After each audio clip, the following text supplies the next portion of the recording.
నమస్కారం. City cable CPC న్యూస్కు స్వాగతం. ముందుగా ముఖ్యాంశాలు. మత్స్యకారుల అభివృద్ధి సంక్షేమం ఒక్క చంద్రబాబు నాయుడు సారథ్యంలోని కూటమి ప్రభుత్వంతోనే సాధ్యం. Fishermen cooperative societies federation chairman Yatagiri Ramprasad వెల్లడి. ప్రజా సమస్యల పరిష్కార వేదిక అర్జీలకు సంబంధించి సంతృప్తి చెందేలా నాణ్యమైన పరిష్కారాన్ని చూపాలి.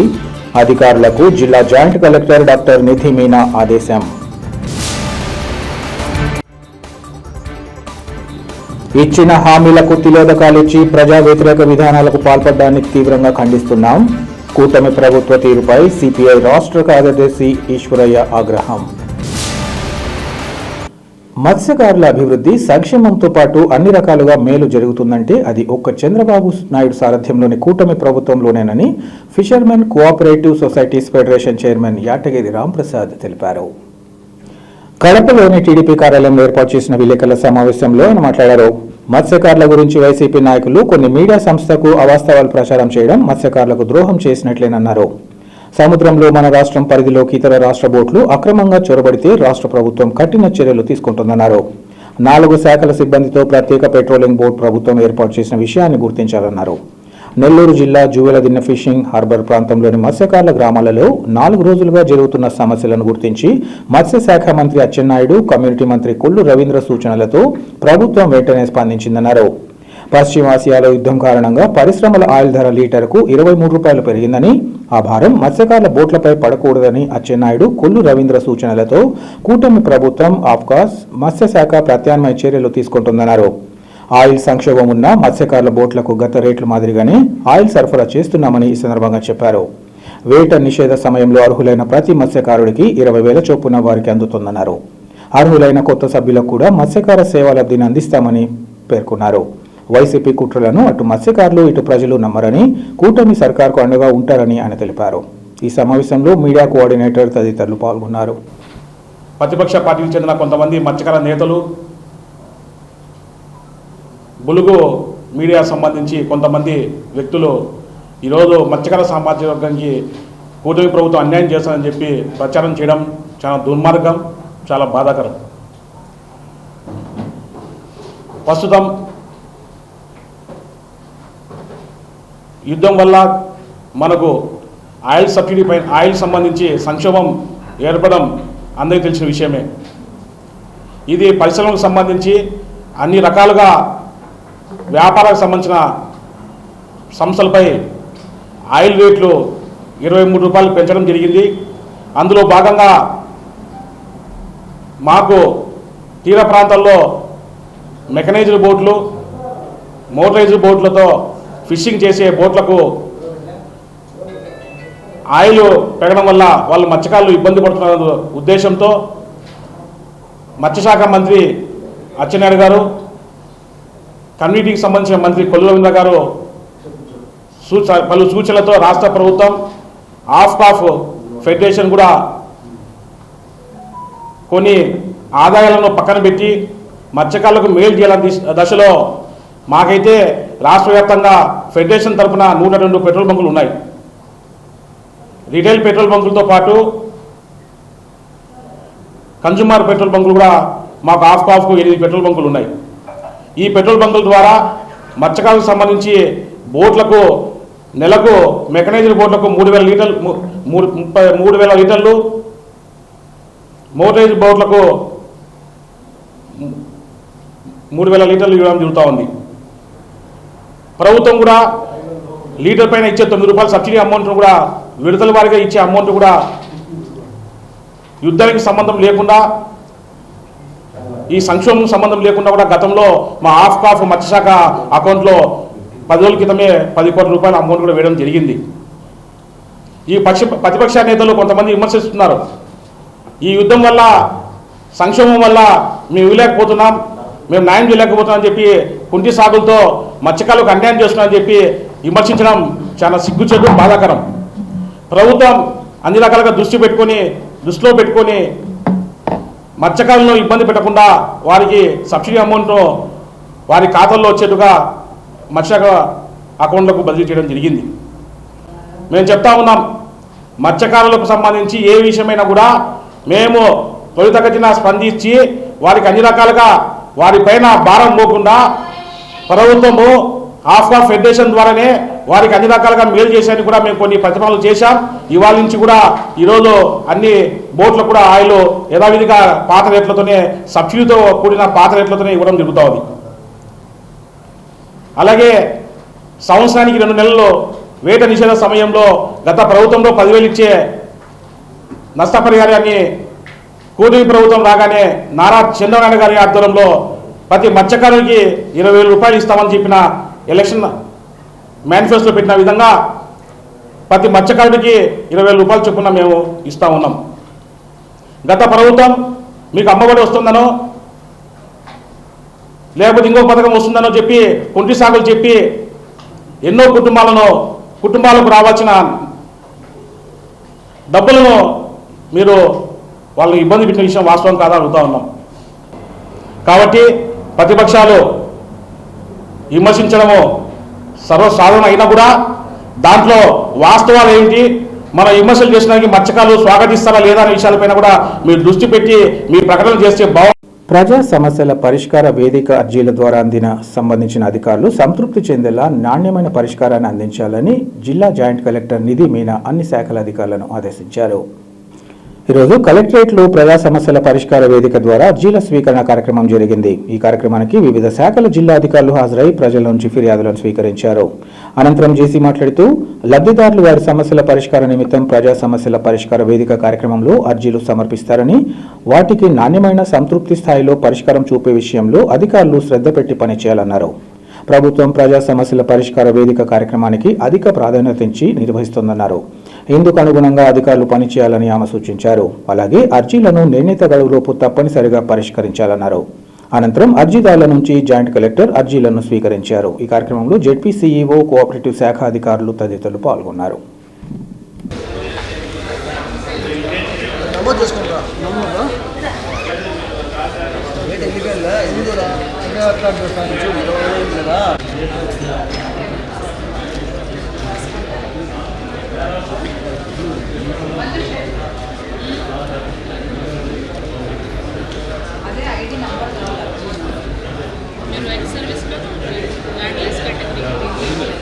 लैंडलेस कैटेगरी की तहसीलदार मंडल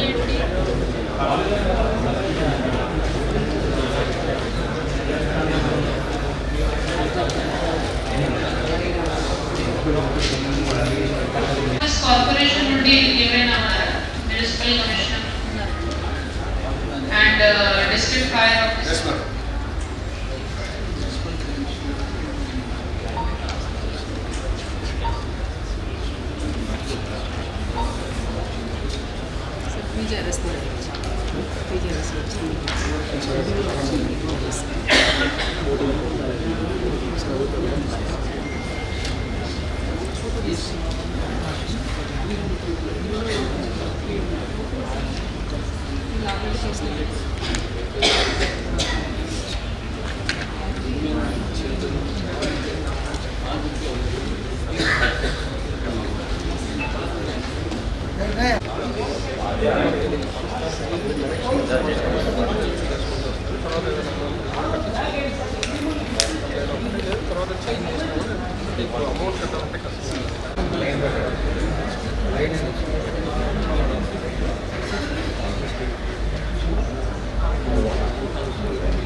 ఇచ్చిన హామీలకు కూటమి ప్రభుత్వం తిలోదకాలు ఇచ్చి ప్రజా వ్యతిరేక విధానాలను అవలంబించడాన్ని తీవ్రంగా ఖండిస్తున్నామని సిపిఐ రాష్ట్ర కార్యదర్శి ఈశ్వరయ్య ఆగ్రహం వ్యక్తం చేశారు.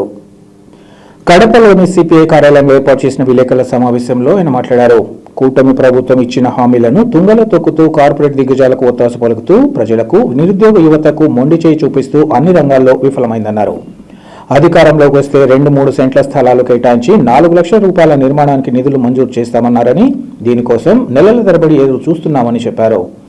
గత 9 సంవత్సరాల క్రితం చంద్రబాబు హయాంలోనే నిర్మించిన టిడ్కో ఇళ్లను గత ప్రభుత్వం అన్యాయం చేసిందని, ఈ ప్రభుత్వం ఉగాదికి వాటిని పంపిణీ చేస్తామని ఊదరగొట్టడమే తప్ప పంపిణీ చేసిన పాపాన పోలేదన్నారు. జగన్ హయాంలో పెన్షన్లకు 36,000 కోట్ల రూపాయలు కేటాయిస్తే అంతకంటే ఎక్కువ పెన్షన్లు కేటాయిస్తామన్న కూటమి ప్రభుత్వం కోత విధించిందని ఆవేదన వ్యక్తం చేశారు. విజనరీగా చెప్పుకునే చంద్రబాబు విశాఖ ఉక్కు నష్టాల్లో నడుస్తోందని, దాన్ని 1,000 కోట్లకు అమ్మాలనే ప్రణాళిక వేయడం ఎంతమాత్రం సబబని ప్రశ్నించారు. విశాఖ ఉక్కుకు నష్టం వస్తే మరి రాష్ట్రంలోని మిథాలకు ఉక్కు ఫ్యాక్టరీకి నష్టం రాదా అని ఆయన ప్రశ్నించారు. ప్రతిపక్ష హోదా కోసం జగన్ పోరాటం చేస్తున్నారే తప్ప అసెంబ్లీకి వెళ్లి రాష్ట్ర ప్రజల సమస్యలు పట్టించుకోవడం లేదని అన్నారు. గరికపాటికి పేదలంటే చిన్నచూపుగా ఉందని ఆయన చేసిన వ్యాఖ్యలు పేద మధ్యతరగతి కుటుంబాలను గాయపరిచే విధంగా ఉన్నాయని ఈ సందర్భంగా చెప్పారు. దీని వెనుక చంద్రబాబు నాయుడు హస్తం ఉందేమోనన్న అనుమానం వ్యక్తం చేశారు. నేటి నుంచి పేద మధ్యతరగతి ప్రజల పక్షాన సిపిఐ నిలబడి నిరంతరం పోరాటాలకు నాంది పలుకుతుందన్నారు. దీనికి ప్రజలు సహకరించాలని ఆయన విజ్ఞప్తి చేశారు. ఈ విలేకరుల సమావేశంలో సిపిఐ జిల్లా కార్యదర్శి గాలిచంద్ర, సిపిఐ జిల్లా కార్యవర్గ సభ్యులు తదితరులు పాల్గొన్నారు. టిడ్కో ఇల్లు దాదాపు 8 సంవత్సరాలైంది. అంటే ఈ ప్రభుత్వమే గతంలో అధికారంలో ఉన్నప్పుడు టిడ్కో ఇళ్ల నిర్మాణం చేశారు. కానీ ఇంతవరకు మళ్ళీ రెండోసారి అధికారంలోకి వచ్చింది. అయినా నిన్న ఉగాది పండుగ రోజు టిడ్కో ఇల్లు ఇస్తున్నామని చెప్పేసి మంత్రి నారాయణ గారు ఇంతింతలా వచనాలతో ప్రెస్ మీట్ పెట్టి మరీ చెప్పాడు. అంటే ఉగాది అంటే ఈ ఉగాది కాదా, వచ్చే ఉగాది కాదా, పోయిన ఉగాది కాదా, ఎన్ని ఉగాదులు రావాలి అంటే ఈ సంవత్సరం పేరు కూడా పరాభవన సంవత్సరం వచ్చిందిలే. అందుకని చెప్పేసి జనం పరాభవానికి గురి చేసే పద్ధతుల్లో మీ వాగ్దానాలు కొనసాగుతున్నాయి తప్ప ఆచరణలో లేనటువంటిది.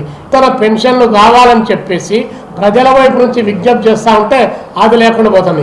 పైగా వికలాంగులకు మా ప్రభుత్వం ఆదుకున్నంత ఎవ్వరికీ ఆదుకోవడం లేదని చెప్పి ఈ గవర్నమెంట్ చెప్తా ఉంది. మేము అడుగుతా ఉన్నాం, 40% వికలాంగత ఉంటే అతనికి గవర్నమెంట్ సర్టిఫికెట్ ప్రకారము అతనికి ప్రభుత్వం ఇచ్చేటువంటి పథకాలు వర్తింపజేయాలి, పెన్షన్ కింద అతను పెట్టాలి. కానీ ఈరోజు ప్రత్యేకంగా ఒక సెల్లును ఏర్పాటు చేసి ఎవరైతే వికలాంగులు ఉన్నారో, ఎవరైతే అలాంటి లబ్ధిదారులు ఉన్నారో వారిని అధికారికంగానే తగ్గించడానికి డాక్టర్లను పెడతా ఉన్నారు. ఆ శాఖకు సంబంధించి అధికారులు ఉపయోగించి వాటి సంఖ్య తగ్గించడానికి ప్రయత్నం చేస్తూ ఉన్నారు. ఆలోచించుకున్నారు. అక్కడేమో విశాఖపట్నంలో ఉన్నటువంటి అనేక త్యాగాలతో, పదవీ త్యాగాలతో, ప్రాణ త్యాగాలతో, 10 సంవత్సరాల పోరాటాలతో, లాఠీ చార్జీలతో అక్కడ విశాఖలో స్టీల్ ప్లాంట్ను సాధించుకుంటే ఆ విశాఖ స్టీల్ ప్లాంట్ను అమ్మకానికి పెట్టాడు. అక్కడ ఉన్నటువంటి విశాఖ స్టీల్ ప్లాంట్ లక్షల మందికి ఉపాధి చూపించగలది. ఈరోజు విశాఖపట్నం ఉత్తరాంధ్ర ఆ మేరకైనా డెవలప్ అయిందంటే అక్కడ స్టీల్ ప్లాంట్ రావడమే ప్రధానమైనటువంటి పారిశ్రామిక అభివృద్ధికి కారణం. అలాంటి విశాఖ స్టీల్ ప్లాంటు నష్టాల పేరుతో ప్రైవేటు వ్యక్తులకు లక్షల కోట్ల రూపాయలు విలువ చేసేటువంటి దాన్ని వేల కోట్ల రూపాయలకు తెగనమ్మడానికి చంద్రబాబు నాయుడు గారు ప్రయత్నం చేస్తున్నారు. అక్కడ స్టీల్లో నష్టం వస్తూ ఉందన్నప్పుడు, విశాఖ స్టీల్లో నష్టం వచ్చినప్పుడు మరి పక్కన మిట్టలకు నష్టం రాదా? నక్కపల్లి దగ్గర విశాఖపట్నంలో అక్కడే ఉన్నటువంటి స్టీల్ ప్లాంట్ ఏర్పాటు చేస్తే మిట్టల ఆధ్వర్యంలో అక్కడ నష్టం రాదా? మరి దానికి మాత్రం ఈ రాష్ట్రంలో ఉన్నటువంటి ఎంపీలు ఎగేసుకొని పోయి సిగ్గు ఎగ్గు ఏమాత్రం లేకుండా రాష్ట్రంలో ఒక భారీ పరిశ్రమ మూతబడిపోతూ ఉంది. రాష్ట్ర అభివృద్ధి కుంటుపడుతుంది. ప్రభుత్వ రంగ పరిశ్రమ కుదేలైపోతా ఉందని చెప్పి పార్లమెంటులో ఒక్క మాట కూడా మాట్లాడలేనటువంటి ఈ ఎంపీలు ఈరోజు నక్కపల్లి దగ్గర ఉన్నటువంటి స్టీల్ ప్లాంట్కు మాత్రం పర్మిషన్లు ఇవ్వండి, బొగ్గు గనులు కేటాయించండి, పర్యావరణ అనుమతులు ఇవ్వండి అని చెప్పి పార్లమెంటులో సిగ్గు లేకుండా అడుగుతున్నారు. మొక్కు లేకుండా కడప స్టీల్ ప్లాంట్ ఆడ పడిపోయింది. దానికి అతి గతి లేదు. కాబట్టి పారిశ్రామిక రంగ అభివృద్ధి ఎక్కడా లేదు. పారిశ్రామిక అభివృద్ధి లేదు కానీ అక్కడ ప్రైవేటు కంపెనీలంట ఫార్చ్యూన్ 500 కంపెనీస్ ఇచ్చాం, 99 పైసలకే ఇచ్చాం, అవసరమైతే ఊరికనే ఇస్తామని చెప్పి ఆయన సుపుత్రుడు లోకేష్ బాబు గారు మాట్లాడుతాను. ఈ 99 పైసలకే ఎవరైనా తాతగారో తండ్రులో వారి తాతగారో సంపాదించినటువంటి సొంత ఆస్తులు ఉంటే ఇచ్చేయండి, కట్టబెట్టండి, ఎవరికి అభ్యంతరంలే. కానీ ప్రభుత్వ భూములు వేల ఎకరాలు పారిశ్రామిక అభివృద్ధి పేరుతో కేటాయిస్తూ ఉంటే ఆ పారిశ్రామిక అభివృద్ధి మాటున జరిగేటువంటి రియల్ ఎస్టేట్ వ్యాపార దందా ఎవరి కోసం నడుస్తూ ఉంది? ఉద్యోగాలు వచ్చాయా? ఎన్ని వచ్చాయి? ఉపాధి క్రియేట్ అయిందా? ఎంతమంది క్రియేట్ అయింది? ఆ పరిశ్రమ పెట్టడం ద్వారా రాష్ట్రానికి ఎంత ఆర్థిక వనరులు ఆదాయం పెరిగింది? ఇవి కదా కావాల్సింది. హెరాయిన్, కొకాయిన్, అదేవిధంగా గంజాయి ఇలాంటివి రాష్ట్రంలో విస్తృతంగా పంపిణీ అవుతా ఉంది. ఏం తెనాలిలో దళిత యువకులను పట్టుకొని 4 సిఐలు, 4 కానిస్టేబుళ్ళు, 3 ఎస్ఐలు కాళ్ళ మీద తొక్కినప్పుడు గంజాయి అమ్మారని చెప్పి అంత పెద్ద ఎత్తున దాడి చేసినప్పుడు ఇప్పుడు ఎందుకు చేయడంలా? ఒక ఎంపీ సాక్షాత్తు ఎంపీ పోయి రిసార్ట్లో, రంగారెడ్డి జిల్లా మైనాబాద్ రిసార్ట్లో ఆయన దొరికిపోతే సాయంత్రానికే పెళ్లి కొడుకులాగా ఇంటికి పంపిస్తారు. ఇదేనా ఉక్కు పార వేసి నడిపించేది చంద్రబాబు నాయుడు గారు? ఇదేనా మీరు? ఈ రాష్ట్రంలో మొత్తం అన్ని వ్యవస్థలు ఫెయిల్ అయినాయి. అవినీతి విపరీతంగా పెరిగిపోతా ఉంది.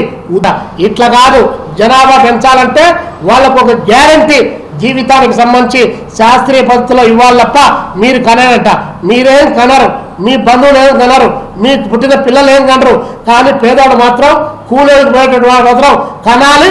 వాడికి 18 ఏళ్ళు వచ్చిన తర్వాత ఏలు ముద్ర పైన వేసి ఒకటి నిప్పు పెట్టి వాడు ఓటు గుద్దాలి, మీరు సీట్లు ఎక్కి కూర్చోవాలి. కాబట్టి రాజకీయాల్లో ఇది చాలా దారుణంగా తయారైంది. ప్రతిపక్ష పార్టీ ఫెయిల్, అధికార పార్టీ ఫెయిల్. అందుకే ప్రజలందరికీ కూడా విజ్ఞప్తి చేస్తున్నాం, మీరంతా ప్రజలకు కూడా అప్పీల్ చేస్తున్నాం, మీరు సారా దొంగలకు, ఇసుక కాంట్రాక్టర్లకు, ప్రజలను దోపిడీ చేసే వాళ్లకు, అడవులను, కొండలను, గుట్టలను, పర్వతాలను సర్వనాశనం చేసే వాళ్లకు, కార్పొరేట్లకు ఊడిగం చేసే వాళ్లకు వీళ్ళనే మీరు సపోర్ట్ చేస్తారా? లేదు, మేమున్నాం, కమ్యూనిస్టులుగా ఈ రాష్ట్రంలో మేమున్నాం.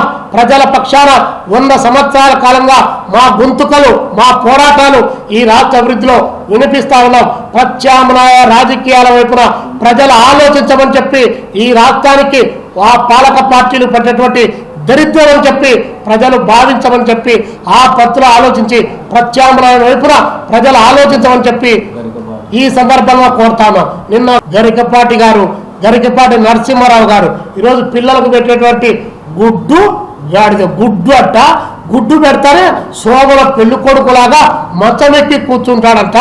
ఎంత దారుణంగా అక్కడ పెట్టేటువంటి పేద పిల్లలకు పెట్టేటువంటి పౌష్టికాహారాన్ని మీరు ఇంత దారుణంగా మాట్లాడుతూ ఉంటే, మీరు చెప్పే ప్రవచనాలకు, మీరు గతంలో చెప్పినటువంటి క్షమాపణలకు ఏమన్నా సంబంధం ఉందా? ఏది యూట్యూబ్ ఛానల్ ఏమన్నా పెట్టుకున్నారా మీరు? ఆ యూట్యూబ్ ఛానల్ పెట్టుకొని దానికి రేటింగ్ వస్తే ఆ యూట్యూబ్ వాళ్ళు డబ్బులు ఇస్తారని చెప్పి ఏమన్నా భావిస్తున్నారా? మీరు ప్రవచనాలకు చెప్పితే 10,000 15,000 ఇస్తారని చెప్పి చెప్తున్నారు. అది సరిపోవడలేదా మీ సడ్రసో పెద్ద భోజనాలకు? కాబట్టి పేదవాడి పైన, పేదవాడి యొక్క మెతుకు పైన పడి ఏడవడం దేనికి నిదర్శనం అని చెప్పేసి గరికపాటి గారిని మేము అడుగుతా ఉన్నాం. ఇది బహుశా చంద్రబాబు నాయుడు గారి యొక్క ఆలోచన నుంచి ఏమన్నా బయటకు వచ్చిందా?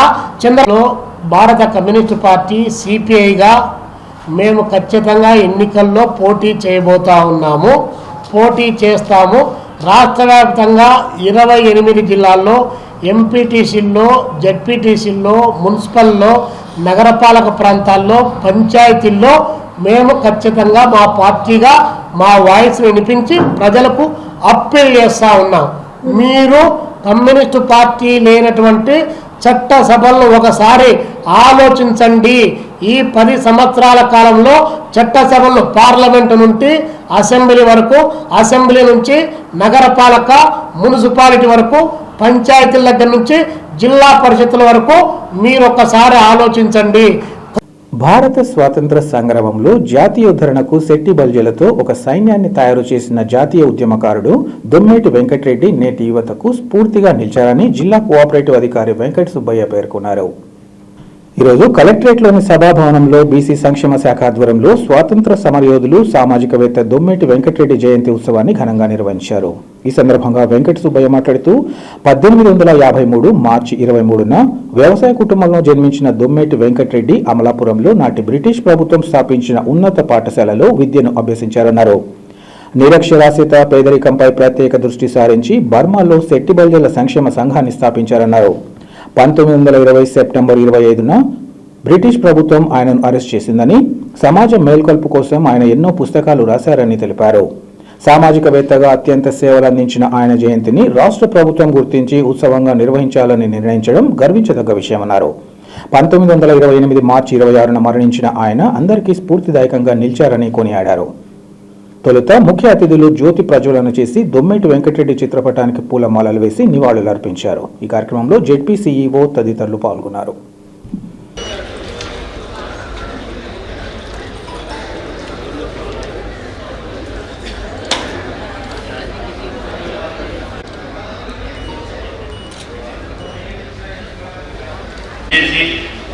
సో వాళ్ళకి మంచి విద్యను అందించి ఆ ప్రాంతంలో చరిత్రలో నిలిచిపోయినారు. సో అందులో భాగంగా ఆయన చేసిన సర్వీసులను గుర్తించి ప్రభుత్వం మొన్నటి రోజున జీవో ఇచ్చింది, ఈయన జయంతి ఉత్సవాలు జరుపుకొని. సో ఈరోజు మన జిల్లాలో కూడా ఆయనకు పూలమాలను సమర్పించడం జరిగింది. అదేవిధంగా ఈయన గురించి, గొప్పతనం గురించి మన జయప్రసాద్ ఏబీసీ వెల్ఫేర్ ఆఫీసర్ మాట్లాడవలసిందిగా కోరుతున్నాను. ఆ సమయంలో చాలా సమస్యలతో ఉండి ఈ చెట్టిపల్లి వాళ్ళు వ్యవసాయ కూలీలు గాను, కళ్ళు గీత కార్మికులు గాను ఉండి విద్య రానివారు, చదువు రానివారుగా ఉండేవాళ్ళు. అలాగనే చాలా వరకు పంటే ముఖ్యంగా వ్యవసాయం అంటే వర్షాధారంగా వ్యవసాయం చేసేవాళ్ళు, ఆ వ్యవసాయం పనులకు వెళ్ళి వీళ్ళు జీవించేవాళ్ళు. తర్వాత ఆ సమయంలో అంటే 18వ శతాబ్దంలో మన దేశంలో కులాధిక్యత, అంటరానితనము ఎక్కువగా ఉండే సమయం అది. ఆ కాలం ఎక్కువగా భారతదేశంలో హరిజనులు దేవాలయాలకి రాకూడదని, తర్వాత హరిజనులు అగ్రజాతులు నివసించే బజార్లలో నడవకూడదని, తర్వాత ఇంకా చదువుకోకూడదని, అలా ఆచారాలు, సాంప్రదాయాలు ఆ 18వ శతాబ్దంలో ఉండేవి. అలాగనే ఈ శూద్రులు అనే వాళ్ళు ఎవరు కూడా చదవకూడదని ఉండేది. శూద్రులు చదువుకుంటే సరస్వతమ్మకు అపచారం జరుగుతుందని, శూద్రులు చదువుకుంటే కళ్ళు పోతాయని ఇలాంటి అపోహలు తర్వాత మూఢనమ్మకాలు ఎక్కువగా ప్రజల్లో సృష్టించేవారు ఆ రోజుల్లో. ముఖ్యంగా బ్రాహ్మణ ఆధిక్యత ఎక్కువగా ఉన్నది.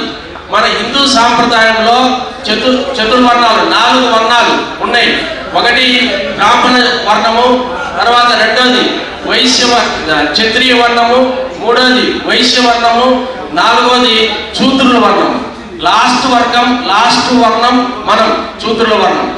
బ్రిటిష్ పాలకుల్లో ఉన్న బర్మాకు ఈ కోస్తా ఏరియాలో ఉన్న శూద్రులంతా కూడా వలస వెళ్ళి అక్కడ వ్యవసాయ కూలీలు గాను మేస్త్రి కాంట్రాక్టులు పనిచేసి ఎక్కువ డబ్బు సంపాదించి అక్కడ నుంచి ఆ డబ్బు మన ఆంధ్రప్రదేశ్లోని కోస్తా జిల్లాలకు తీసుకొని వచ్చి కోస్తా జిల్లాలో వ్యవసాయ భూములు కొని వ్యవసాయం పెంచి వార్తలు ముగించే ముందు ముఖ్యాంశాలు మరోసారి.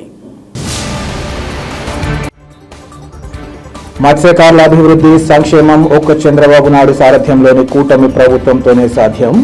Fishermen cooperative societies federation chairman Yatagiri Ramprasad వెల్లడి.